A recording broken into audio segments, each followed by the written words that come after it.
সামনে সুরায় দাঁড়িয়ে কথা বলার অধিকার, এই হাইসিয়াত কেমন আজ আমি গোলাম হতে পারো?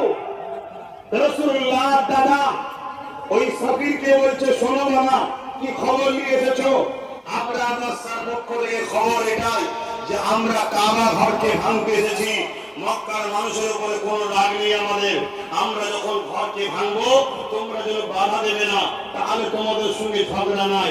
নবীর দাদা কি উত্তর দিয়েছিলেন? যার ঘর সে যথেষ্ট ট্যাকেল করার।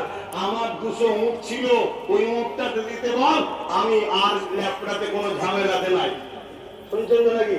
যার ঘর তিনি যথেষ্ট, ঠিক তো নাকি?